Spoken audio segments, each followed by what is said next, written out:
Bienvenidos, bienvenidas a una nueva edición de Cambio de Foco. Hoy queremos hablar del agua. El agua está en boca de todos, por lo menos en España, por lo menos en América Latina, por lo menos en Asia, por lo menos en África. Es un problema global. Hace un año en Europa se vivió una sequía que dejó secos los ríos, que permitió que impuso tener que parar la navegación en algunos ríos y, sin embargo, seguimos sin entender bien cuáles son las cuestiones, no quiero decir los problemas, sino las cuestiones que hay en torno al agua. Y para esto tenemos hoy con nosotros a Gonzalo de la Cámara. Gonzalo es director del Centro del Agua y de la Adaptación Climática de Yale University, pero es además asesor internacional, trabaja en más de 80 países para instituciones como Naciones Unidas, como el Banco Mundial, como la Unión Europea, como la OCDE. O sea que nadie tan cualificado como él para explicarnos cuál es la situación del agua como cuestión global hoy en día. Gonzalo, muchas gracias por estar aquí hoy con Es No, Global. gracias a ti, Cristina, por la invitación. Si quieres, empezamos por lo básico. ¿De qué hablamos cuando hablamos de agua? Sí, normalmente la relación que tiene el ciudadano con el agua es una relación profundamente fugaz. El agua llega por el grifo, se marcha por el retrete y pensamos que en esa relación tan fugaz en la que además hemos intervenido y hemos alterado inmediatamente la calidad del agua, se acaba todo. Pero en realidad es importante que quienes nos escuchan sepan, recuerden que el agua viene del medio y regresa al medio. Es decir, que tenemos que hacer como sociedad un esfuerzo muy importante para poner un recurso que está disponible en la naturaleza en unas características concretas, hacerlo disponible para nuestras actividades humanas y económicas y al mismo tiempo que nos tenemos que hacer cargo de ese agua con calidad alterada una vez que nos abandona. Por tanto, es importante entender la diferencia entre el recurso hídrico, el agua en la naturaleza, y el agua como servicio que vinculamos a determinadas actividades productivas o no, como tienen que ver la producción de agua en la acuicultura, definitivamente el riego de cultivos para nuestra seguridad alimentaria, todo lo que tiene que ver con el agua para usos recreativos y para el cumplimiento de dos derechos humanos reconocidos por la Asamblea General de las Naciones Unidas, el derecho al agua potable y el derecho al saneamiento. Hablas precisamente de derechos. Hace apenas 13 años se reconoció como tal en Naciones Unidas, pero también fue incluido como uno de los objetivos de desarrollo sostenible, el objetivo número 6. Hablabas de esa relación que tenemos los ciudadanos con el agua, pero la realidad es que hay mucha gente en el mundo que no tiene acceso al agua, que no tiene acceso a ese saneamiento. Haznos una breve descripción de cuál es esa situación del acceso al agua y en qué lugares, cuáles son las diferencias. Sí, a nivel mundial la posición en relación al cumplimiento de estos derechos humanos y al Objetivo de Desarrollo Sostenible número 6 de la Agenda 2030 es profundamente desigual. En el mundo hay más de 2.000 millones de personas que no tienen lo que llamamos acceso mejorado a agua. No quiere decir que no tengan acceso a agua. Si no tuviesen acceso a agua se morirían inmediatamente, pero quiere decir que tienen acceso a un agua que les exige o recorrer mucha distancia para acceder a ella o dedicar demasiado tiempo. Normalmente esto además lo hacen las mujeres a nivel mundial y al mismo tiempo en unas condiciones que no son condiciones de salubridad. Bien, estamos hablando de más de 2.000 millones de personas. Al mismo tiempo hay 4.300 millones de personas que no tienen acceso mejorado a saneamiento. Quienes nos escuchan quedarán atónitos al descubrir que hay más gente en el mundo con un teléfono móvil que con un retrete. Y esto tiene, en determinados lugares del planeta, tiene implicaciones muy claras en el sentido de la dignidad, la identidad de las personas, el cumplimiento de esos derechos humanos y de derechos humanos vinculados. Por ejemplo, en India o en Bangladesh, las mujeres esperan hasta el final del día cuando no tienen acceso a un retrete privado con suficientes garantías de salubridad y de privacidad, acuden normalmente en parejas a hacer sus necesidades a quebradas en las zonas periurbanas. En esos momentos se produce un aumento del índice de acoso o de asalto sexual. Esa situación sería una situación que se mitigaría, casi se reduciría al mínimo si fuésemos capaces de cumplir con el derecho humano al saneamiento que se reconoció en la Asamblea General de Naciones Unidas, además, de manera independiente, porque tú hacías referencia ahora a la resolución de la Asamblea General del año 2010, donde se Ujú. reconocían los dos derechos de manera unívoca, pero en el año 2015 se quiso disociar el derecho humano al saneamiento para darle una entidad propia, porque es donde tenemos mayores desafíos. Para que nos hagamos una idea, esto significa que en el mundo hay aproximadamente 500 millones de personas mientras hablamos que siguen defecando al aire libre y casi 1.000 millones de personas, 900 millones de personas, que consumen agua a diario con contenido inaceptable en materia fecal. Ujú. Esa es un poco la realidad a nivel internacional que contrasta muchísimo con la de las economías avanzadas, donde tenemos cobertura universal de los servicios de agua potable y saneamiento. Hace no mucho en este mismo espacio tratamos India y de cómo India está tratando de ocupar el espacio que le corresponde o que considera que le corresponde como potencia global por demografía, por economía. Y la experta nos comentaba cómo una de las políticas de Modi ha sido ampliar el saneamiento, el acceso al saneamiento. Queda mucho por hacer, pero ha sido uno de sus compromisos electorales y está en ello, ¿no? Te quería preguntar también, porque uno de los temas en los que hacéis incidencia en el centro es el de la seguridad hídrica, y quería que nos contaras qué hay detrás de este concepto. Sí, tenemos una percepción equívoca de que los temas de agua son temas estrictamente locales, porque el agua se nos sirve para determinados usos a nivel local, pero también de que los temas están vinculados a la provisión de los servicios en el corto plazo, cuando en realidad el concepto más relevante en este momento tiene que ver con la garantía de seguridad para aumentar los niveles de resiliencia y para hacer frente al reto ineludible de la adaptación al cambio climático. Cuando hablamos de cambio climático, utilizamos demasiado el futuro, conjugamos demasiado en futuro y yo creo que es una cuestión de inercia gramatical, porque en Ujú. realidad el cambio climático está aquí, lleva mucho tiempo aquí, está generando impactos muy ciertos y eso pone de relieve la necesidad de que en la comunidad internacional seamos capaces de avanzar en la hermana pobre de las discusiones, que es la adaptación frente al avance que ya hemos tenido en términos de mitigación. La seguridad hídrica se refiere fundamentalmente a tres dimensiones. Se refiere a tener suficiente agua para nuestras necesidades, y nuestras necesidades no son solo consumo de agua potable, sino que van mucho más allá. Tiene que ver con ser capaces de protegernos del agua cuando el agua está muy por encima de lo que necesitamos. Eso tiene que ver básicamente con el riesgo de inundaciones y con los eventos críticos de inundaciones. Y al mismo tiempo tiene que ver con la garantía de calidad de ese agua. Estamos, por lo tanto, identificando tres desafíos que son desafíos que parecen exclusivamente de la política de agua: garantizar que enfrentamos la escasez y las sequías, garantizar que nos enfrentamos al riesgo de inundaciones y a las inundaciones en sí, y garantizar que mejoramos y que nos protegemos del deterioro de la calidad de agua. Esto no agota para nada los desafíos que hay en relación al agua. Por ejemplo, un desafío emergente muy importante tiene que ver con la destrucción de diversidad biológica y la pérdida de servicios ecosistémicos, que va a una tasa muchísimo más rápida en ecosistemas acuáticos que en ecosistemas terrestres. Cuando hablamos de seguridad, por lo tanto, lo que estamos hablando es en realidad de la necesidad de conectar los desafíos de la política de agua con desafíos socioeconómicos que van mucho más allá del agua en sí. A veces hago una afirmación que espero que se entienda bien, y la afirmación es que no demandamos agua. ¿Por qué? Porque los ciudadanos en realidad lo que demandan es precisamente cierta percepción de seguridad, cierta percepción de que se mitiga su incertidumbre. Demandamos niveles de salud pública, demandamos niveles de bienestar en general, en algunos casos demandamos renta agraria o renta en actividades que son intensivas en el agua. El agua termina siendo, por lo tanto, un medio para un fin. Pero claro, estamos hablando de un bien vital vinculado al cumplimiento de derechos humanos. Entonces, a veces no somos capaces de establecer un adecuado equilibrio. Ese equilibrio se consigue con el concepto de seguridad. Necesitamos pensar no solo en la provisión de servicios de agua hoy en el corto plazo, sino en cómo vamos a ser capaces de garantizar que ese agua se garantiza de manera segura a lo largo de los 10, 20, 50 próximos años. Y esto es especialmente necesario en un contexto de crisis climática.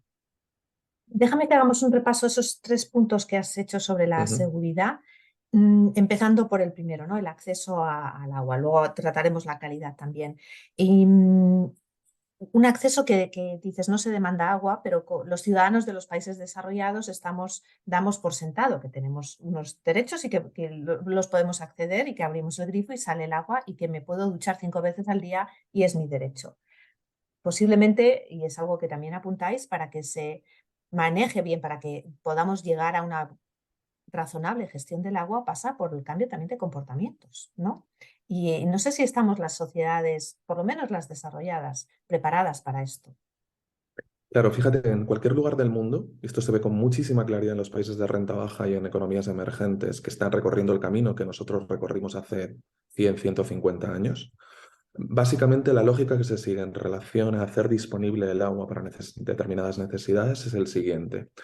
Acumulemos agua cuando la tenemos para utilizarla cuando nos falta, y eso básicamente explica una inversión importante en embalses y en otro tipo de represas.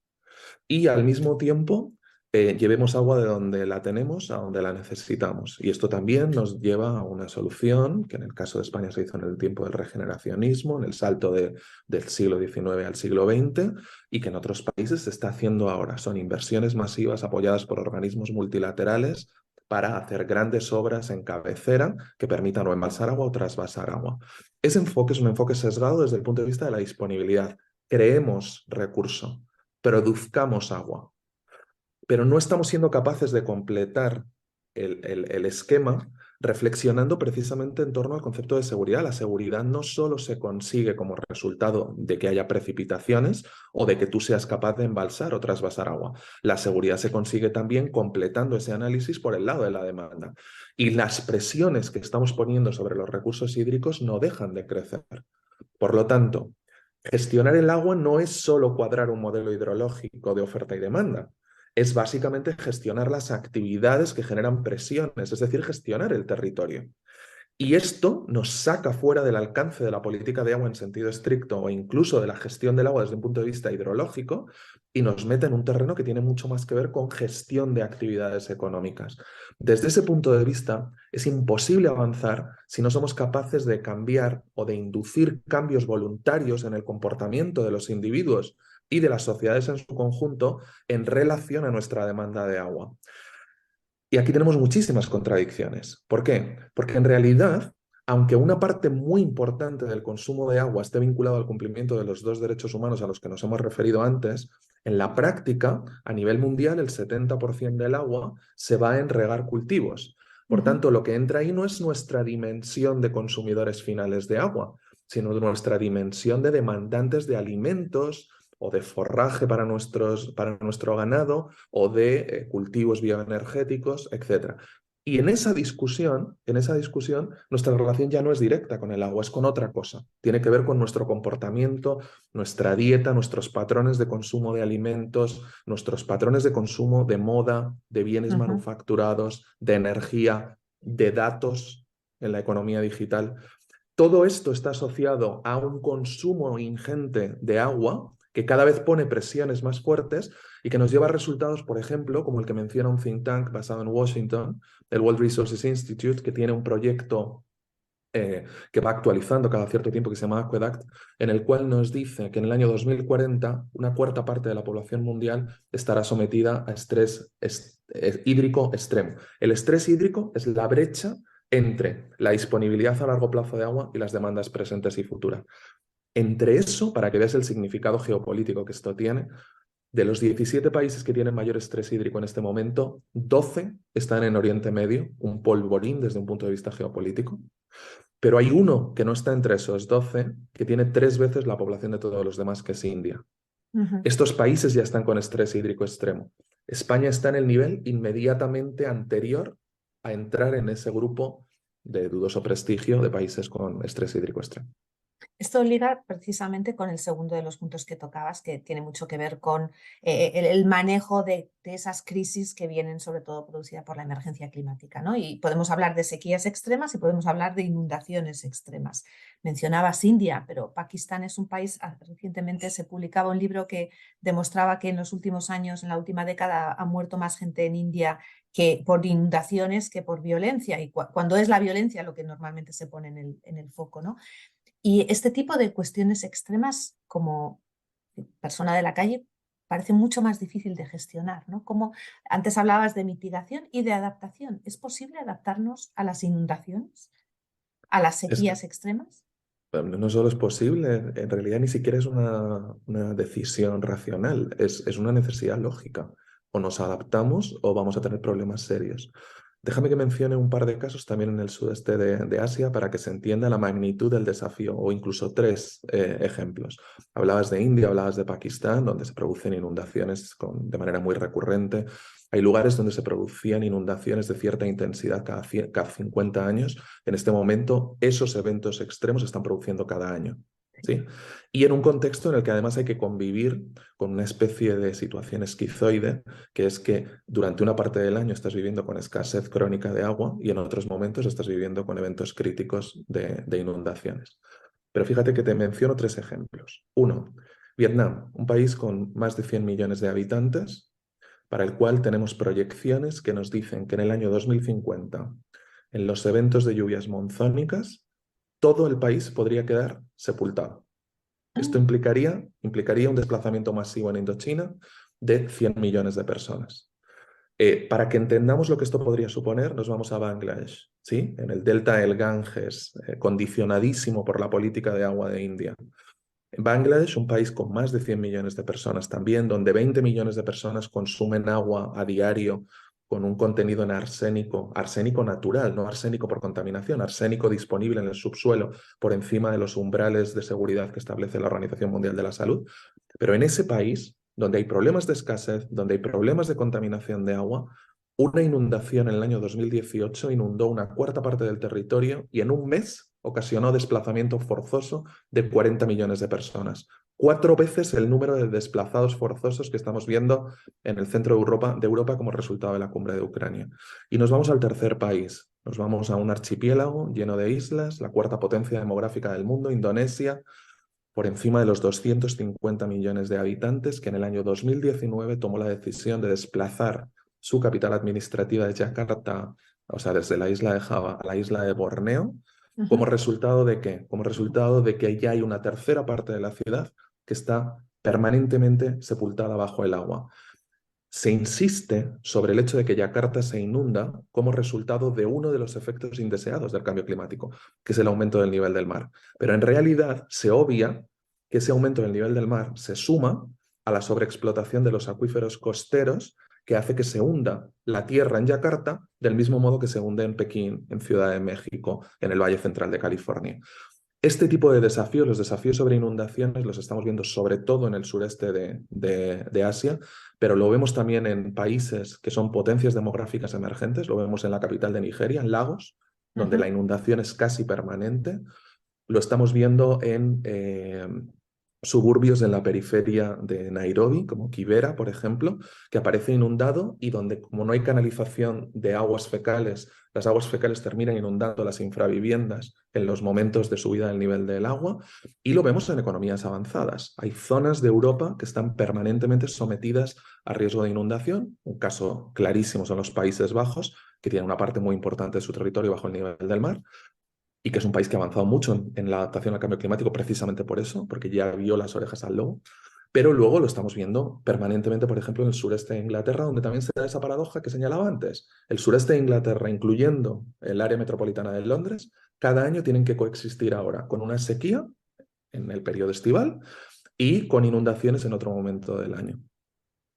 Estamos viendo estos mismos días también en Italia, ¿no? Que están teniendo las mayores inundaciones en años, o por lo menos las inundaciones con consecuencias más graves para la Y lo vida estamos viendo humana. en el norte, donde estos eran los problemas tradicionales, pero donde ahora se han sumado los problemas de escasez estructural de agua. Es decir, cada vez más, esto ocurre mucho en las cuencas mediterráneas en general, las cuencas de España, de Italia, de Grecia, de Chipre, de Eslovenia y las cuencas del norte de África, Argelia, Túnez, Marruecos, son cuencas que durante la mayor parte del año viven escasez crónica de agua, incluso en años húmedos. Sí, que esto me parece importante para establecer una distinción entre lo que es escasez estructural y sequía, que es la manifestación aguda de un desafío crónico, pero hay momentos del año donde además se producen inundaciones concretas, flash floods las llamamos, aquí las llamamos danas, son eventos meteorológicos extremos que nos ponen de manifiesto una de las características fundamentales del cambio climático, que también es una de las características de las que hablamos poco. Hablamos del cambio climático como un fenómeno global,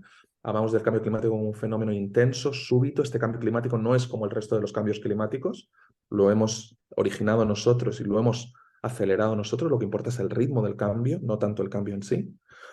Pero al mismo tiempo tenemos que enfatizar sobre el elemento añadido y es cómo se amplifica la incertidumbre. En las colas de las distribuciones de disponibilidad de agua es donde se están produciendo los problemas. Y esto es lo que nos llega como ciudadanos. Nos llegan olas de calor, sequías, inundaciones que nos alejan la mirada del desafío estructural que tiene que ver con un cambio climático latente, permanente, que genera impactos desde hace décadas y al mismo tiempo con la falta de seguridad hídrica a largo plazo. Ujú. Me gustaría introducir un elemento ahí que es más allá o sumado al cambio climático, hay otros cambios estructurales como el propio crecimiento demográfico, ¿no? Que también se supone que pondrían un estrés. Pero no me quiero despistar, quiero que luego me comentes sobre esto, sobre el desafío de la demografía. No quiero perder de vista el tercer pilar de la seguridad hídrica, que era la calidad del agua, ¿no? Has mencionado cómo en muchos lugares están afectados por una contaminación natural, como el arsénico que mencionabas en Bangladesh, pero no podemos olvidar que mucha de esa contaminación, la mayor parte, está provocada también por la actividad humana. Y China era un país emblemático con una calidad del agua deleznable. Han puesto muchos esfuerzos para tratar de paliarlo, pero quería que nos comentaras un poco cómo estás viendo, si se está avanzando realmente en la toma de conciencia y en la toma práctica de soluciones para mejorar esa calidad de un agua que estamos cargándonos nosotros mismos. Aquí tenemos un gran desafío. Existe la percepción generalizada para buena parte de la población de que nos estamos quedando sin agua, cuando en realidad la cantidad de agua disponible en la biosfera es siempre la misma y lo único que cambia es el estado. A ratos hay más agua en estado gaseoso, a ratos más en forma de hielo, a ratos más en forma líquida. Lo que podemos afirmar es que nos estamos quedando sin agua de calidad. Eso sí que lo podemos afirmar, entre otras cosas porque el 80% de las aguas contaminadas que se generan en el planeta se devuelven al medio sin ningún tipo de tratamiento. El 80%.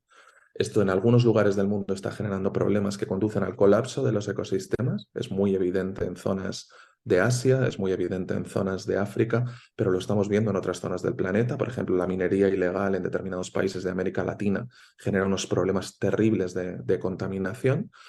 Estamos viendo cómo se afecta además un recurso que nos debería garantizar seguridad, que es la presencia de aguas subterráneas, porque las aguas subterráneas, por definición, al no estar directamente expuestas, deberían garantizarnos mejores niveles de calidad y ser un recurso digamos, que amortiguase determinados momentos de escasez de agua. Y estamos viendo que en las zonas más avanzadas del planeta, fundamentalmente vinculado a un problema de contaminación difusa por parte de la agricultura, estamos viendo contaminación de aguas superficiales y subterráneas. No quiere decir esto que al mismo tiempo no estemos encontrando motivos para ser un poco más optimistas. Es decir, por ejemplo, en las economías más avanzadas hemos sido capaces de avanzar en eso que se da en llamar circularidad, la economía circular.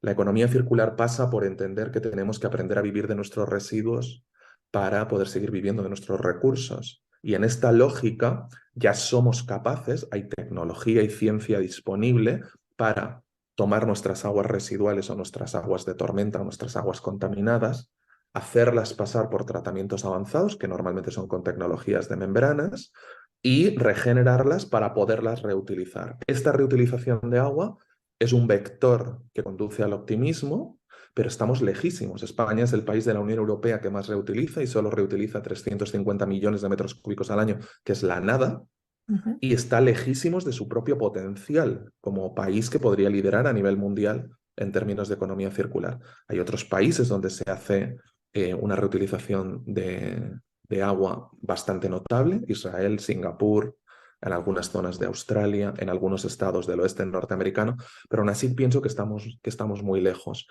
Y este deterioro de la calidad es un deterioro muy evidente. Si me dejas, te menciono un caso para la economía española. Para no contaminar los datos por la pandemia, en el año 2019 España fue el segundo destino preferido por los turistas internacionales. Recibimos 83 millones de turistas para una población de 45 millones de personas. La estacionalidad y la concentración en términos espaciales es intensísima. Casi todos se concentran en el arco mediterráneo, en los dos archipiélagos y en el Golfo de Cádiz, que son justo los lugares del país donde tenemos mayor estrés hídrico. Pero además de eso, se concentran sobre todo entre mayo y septiembre y con especial intensidad entre julio y agosto, donde además se suman casi 100 millones de desplazamientos de turistas nacionales, que tienden a situarse en esas mismas zonas. La presión sobre el recurso y sobre la provisión de servicios es intensísima. Alguien se preguntará, ¿vamos a tener problemas de suministro de los residentes y de todos estos turistas que llegan? No, porque la ley de aguas española en su artículo 60 es garantista y lo que hace es establecer una jerarquía de usos que protege los usos poblacionales frente a todos los demás.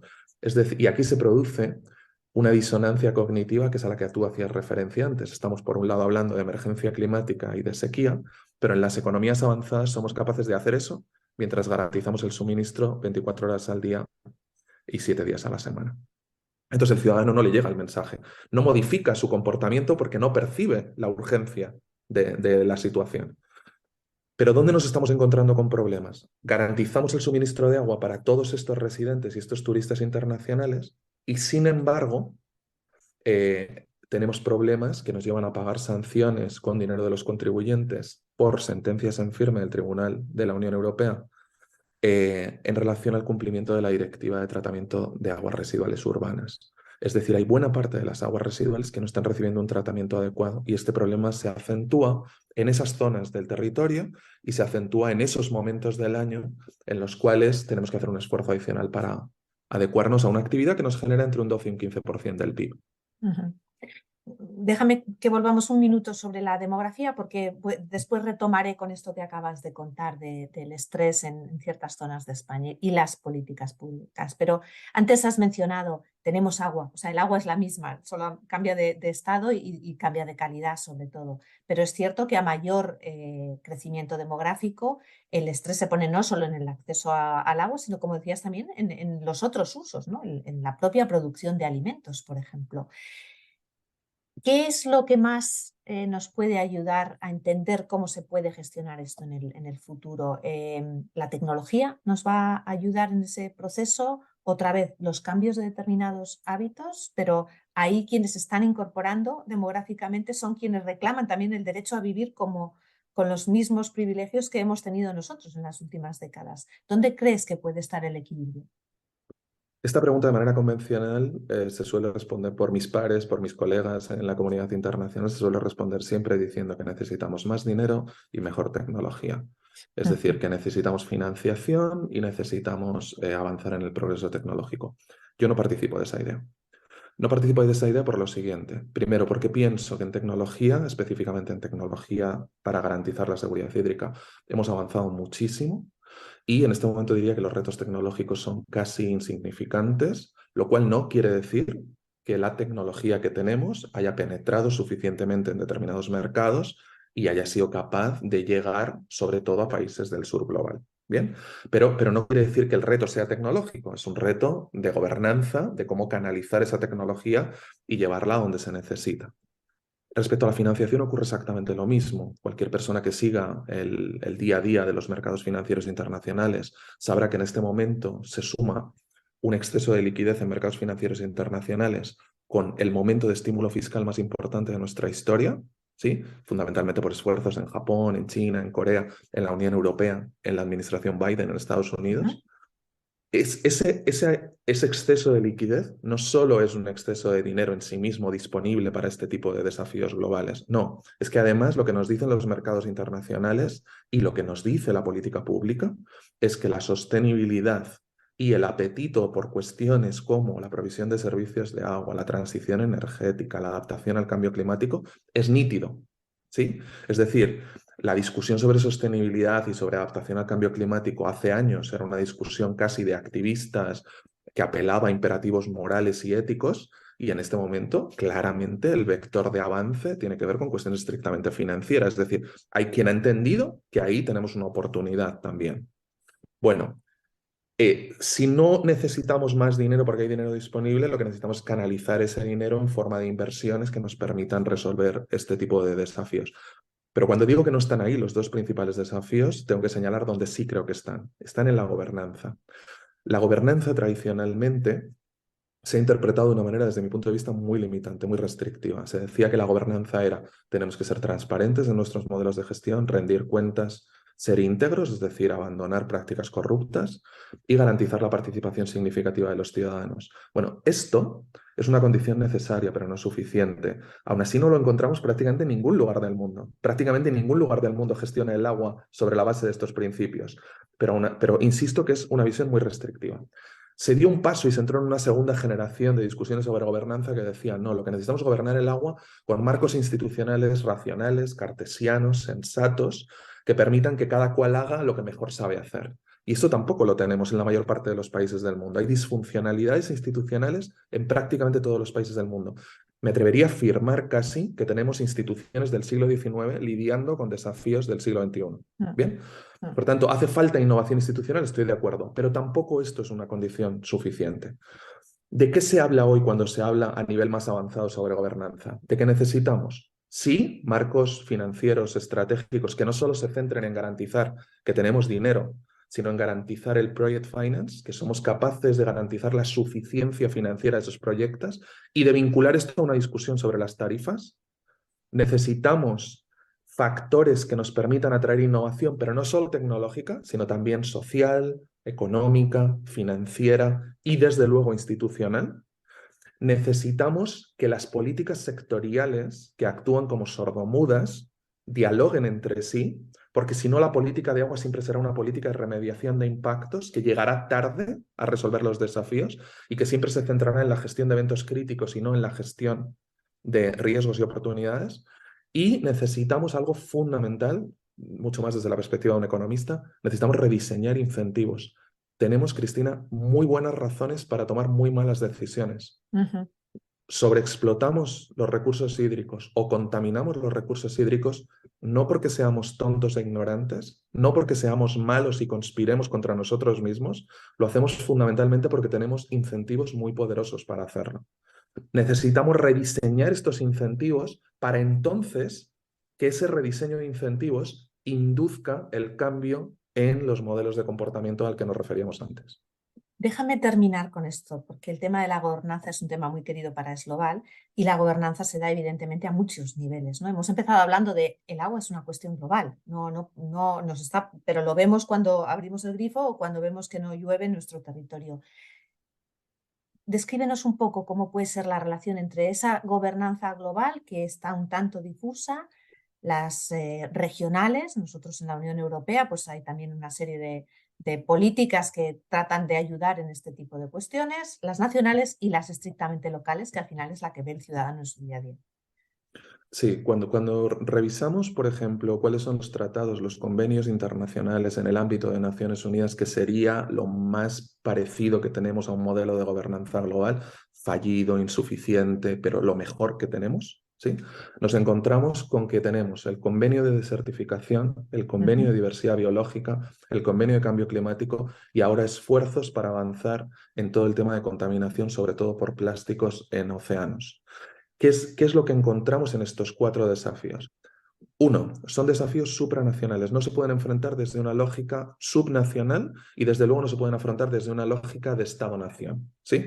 Resulta ya patético, grotesco, anacrónico que sigamos pensando que los recursos naturales se pueden gestionar con la lógica del Estado-nación, una institución en crisis que dejará muchos muertos hasta que desaparezca, pero que en la práctica es una institución claramente fallida. ¿Bien? Segundo, tienen otra característica, no pueden enfrentarse desde una óptica estrictamente sectorial. Yo no puedo hablar solo del cambio climático refiriéndome al transporte o al turismo o a la agricultura, necesito hablar de todos al mismo tiempo. Y tercero, son desafíos globales que están vinculados entre sí. No podemos hablar de desertificación sin hablar de pérdida de diversidad biológica o sin hablar de cambio climático. No podemos hablar de pérdida de diversidad biológica sin hablar de contaminación o hablar de desertificación. Es decir, cuando Naciones Unidas elige estos como desafíos globales, no lo elige por casualidad, lo elige porque la gobernanza nacional, regional, local no alcanza a resolver este problema. Y sin embargo, como decías tú, el concepto de gobernanza implica el concepto de gobernanza multinivel, que últimamente con la pandemia hemos hablado mucho de gobernanza multinivel, que es una especie de redundancia, porque la idea de gobernanza ya implica que tiene que haber coordinación de los diferentes niveles de gobierno. Necesitamos avanzar en soluciones que sean soluciones que se implementan a nivel local, pero por ejemplo, para conseguir impacto necesitamos escalar determinadas soluciones exitosas. Si pensamos en la provisión de servicios de agua potable y saneamiento y nos vamos no a los países donde más dificultades encontramos, sino a economías avanzadas como la primera economía de la Unión Europea, Alemania, la segunda economía de la Unión Europea, Francia, la cuarta economía de la Unión Europea, España, la tercera economía de la Unión Europea, Italia, Estados Unidos, ¿qué nos encontramos respecto a su modelo de provisión de servicios de agua potable y saneamiento? Que las competencias son municipales. El sistema es un sistema profundamente atomizado. España es el tercer Estado miembro de la Unión Europea con mayor número de municipios, 8.123, tiene 2.700 sistemas de operación en ausencia de principios únicos de regulación a nivel estatal. No tenemos capacidad para ver el problema en su conjunto. Esta atomización, esta fragmentación del sistema de gobernanza nos está dañando. Cuando luego tomamos la decisión, desde mi punto de vista, una de las mejores cosas que nos ha podido ocurrir en la vida, de trasladar parte de nuestras decisiones a Bruselas para que sea la Unión Europea como entidad supranacional la que nos proteja, somos capaces de ir resolviendo algunas disfuncionalidades. Entonces, el cumplimiento de directivas europeas es lo mejor que ha ocurrido en la gestión del agua, porque desde el año 2000 tenemos una directiva marco del agua que se aplica simultáneamente en los 27 estados de la Unión. Imagínate lo importante que es esto, por ejemplo, para ríos europeos tan importante como el Danubio, que baña 19 países, 14 de los cuales son Estados miembros de la Unión Europea. O tú tienes una visión que trasciende la región, la provincia, la nación, o eres incapaz de decir algo significativo. Y esto, aún así, nos cuesta entenderlo. La sequía a la que te referías en el verano pasado en el centro y el este de Europa, que afectó a ríos como el Danubio, el Elba, el Rin, nos llevó, en el contexto de la peor crisis energética de los últimos 50 años, a entender que esos ríos eran centrales para evitar la disrupción de cadenas de suministro de semiconductores, de fertilizantes o de gas natural, en un momento en el que el oeste de Europa estaba sufriendo con el suministro de gas, intentando resolver la dependencia del gas ruso. Es decir, el agua tomó el centro del escenario y aún así nos cuesta entender que las cuestiones de agua ni son locales, ni son nacionales, ni son sectoriales y por supuesto no son solo estrictamente ambientales. Están conectadas con todo el modelo de desarrollo económico y social. Pues muchísimas gracias, Gonzalo, por hacer este repaso a todas las implicaciones que tiene el agua, por hacernos entender que el agua va mucho más allá de un recurso que bebemos, que usamos día a día para ducharnos o para regar nuestros cultivos o nuestras plantas. Gracias por hacernos entenderlo un poco más y por haberlo compartido con los suscriptores y suscriptoras de Es Global. No, gracias a vosotros.